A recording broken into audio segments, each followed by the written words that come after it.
Here's why Whoopi Goldberg joked Donald Trump might jail all The View hosts.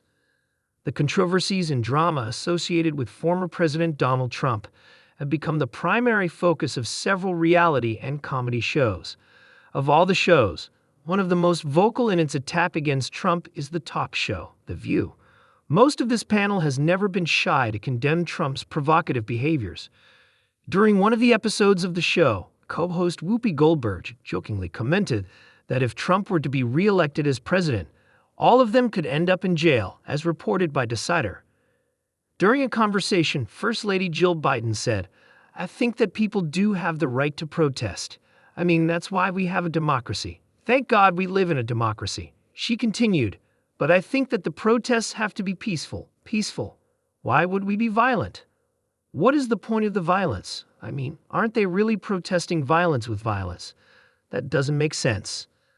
Co-host Joy Behar chimed in and said, "I believe Trump said that he would jail protesters if he won."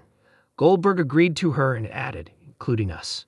Jill further criticized Trump as she said, "Those polls are going to turn. I'm confident of it because as time goes on, and as people start to focus a little more on what's at stake, start to become educated on the issues and the differences between the two men, I believe that Americans are going to choose good over evil," as reported by Daily Mail. Earlier in June, Trump claimed that he would prosecute his political opponents if he's elected for a second term.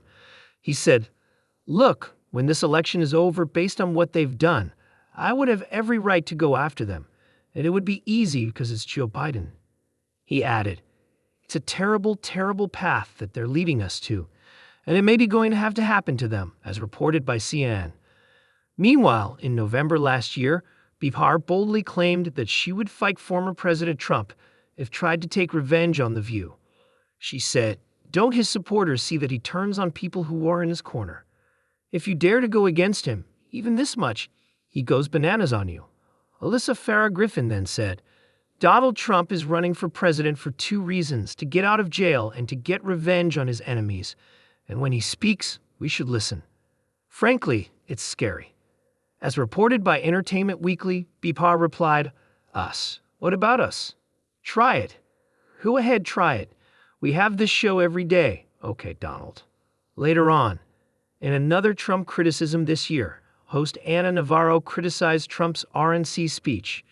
She said, "I thought today I would wake up and the TV would be full of doctors talking about Donald Trump's cognitive decline. I thought it would be full of Republicans hanging their heads in shame like Democrats did." She added, "It's too bad the bandage was just over his ear. It should have been over his mouth," as reported by Fox News.